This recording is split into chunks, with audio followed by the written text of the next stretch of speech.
I'd like to welcome Cassandra Elledge, licensed professional counselor with Freedom Wings Counseling. She is in Clarksville, Arkansas. Hi, Cassandra. How are you today?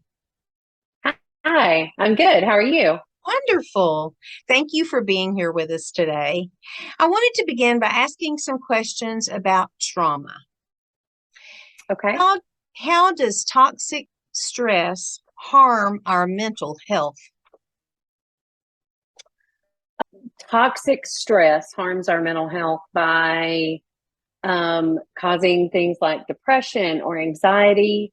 Anytime we go through a traumatic event or anything that's traumatic, it can negatively impact how we process information. Because if you know this, I don't know, but trauma affects the brain.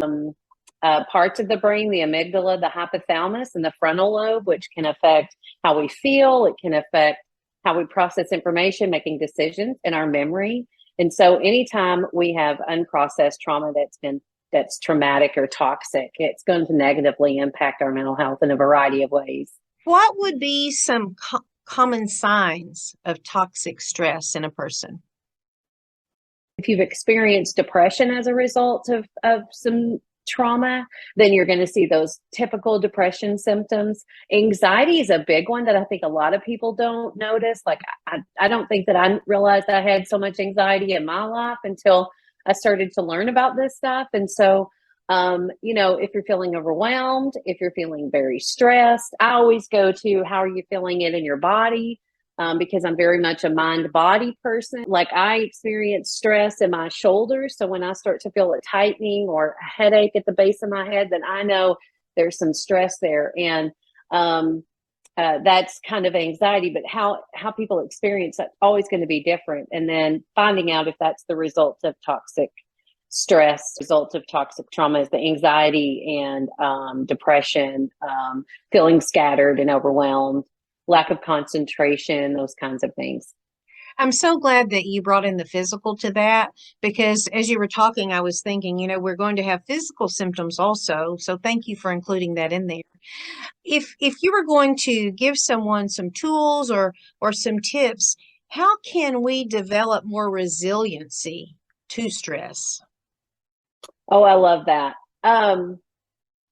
So as I was talking about how it affects our bodies, then also tools come in the same form. So if we're talking about anxiety or depression, and I use those because most people know what those are, right? And so just learning how that affects your body can help you be proactive to catch it sooner, so that you can address it sooner. So if I carry my stress in my shoulders and then I recognize that, then that tells me, oh, okay, well, I know that I'm either feeling overwhelmed or my anxiety is high and I need to do some mindfulness or take a day off, a mental health day, or maybe a Calgon bath, some guided meditation or yoga, whatever is helpful to you, whatever brings peace and joy to you. Mindfulness is a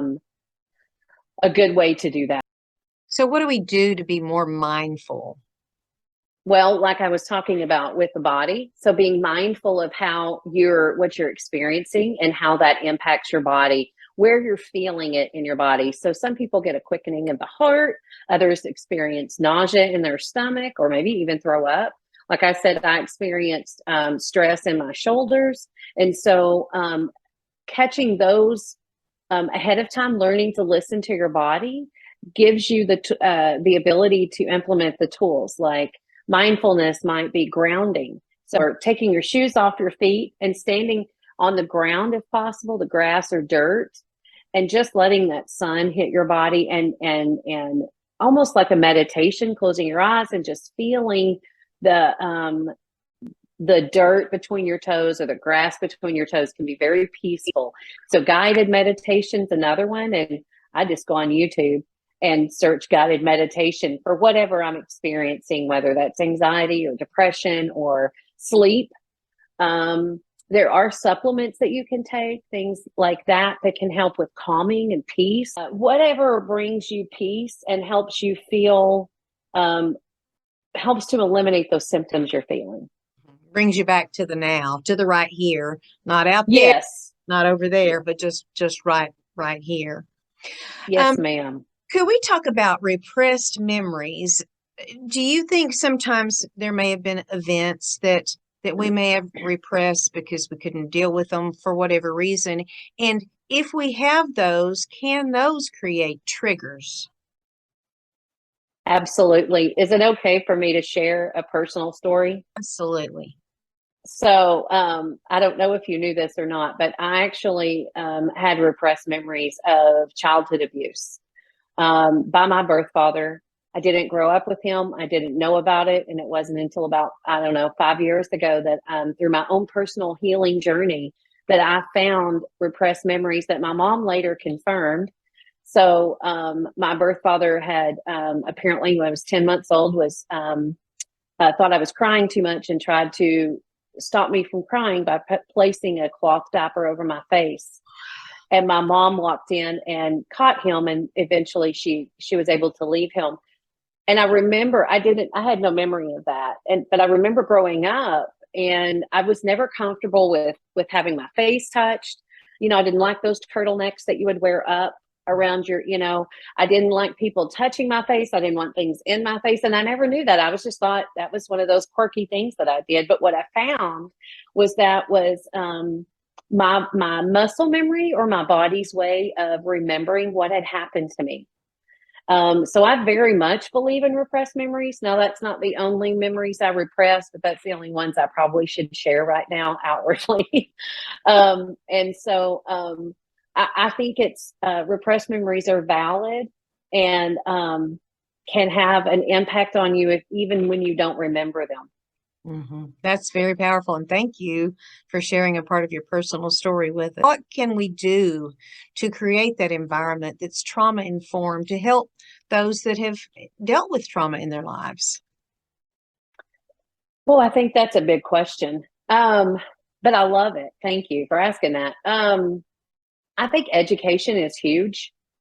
I think understanding what trauma might look like, and it's not the same for everyone. So it's kind of a catch-22 to say that. but knowing that all behaviors make sense given context, meaning that there's always a reason why people do what they do, from the kid in the classroom that's having a meltdown to the adult that's having an anger outburst. We all are driven by things that have happened to us.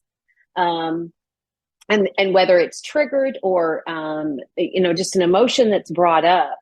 And I think as a society, as a culture, if we can recognize that and have grace with those people and understand that their behavior is not about us, but about them and what they're going through, I think that could go a long way in being informed about trauma.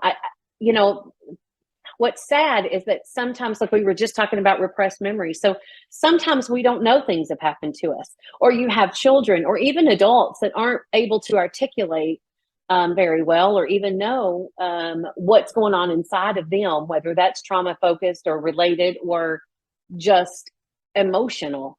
So I think just having grace with someone and recognizing that what they're doing is coming from a place that's about them.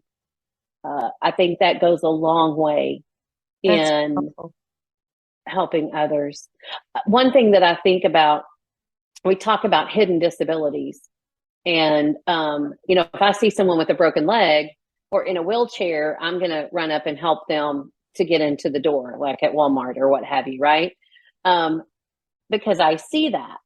But what about the person that has anxiety or PTSD, that has a handicap sticker, or is struggling to walk in the door, or has their service animal with them?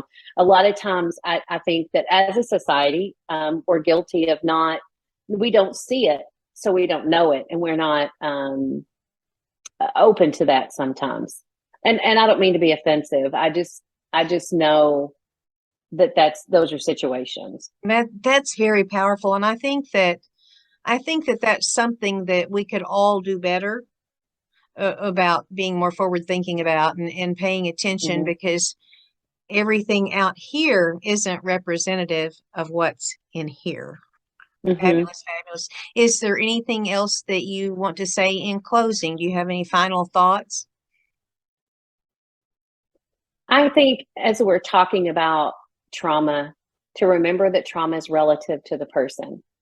What's traumatic to me may not be traumatic to you, and vice versa. So, we could go through the same event and come out with different results, but also validating what I go through, or what the person beside you has gone through, and not and having grace and to not belittle them or be unkind, but to have grace.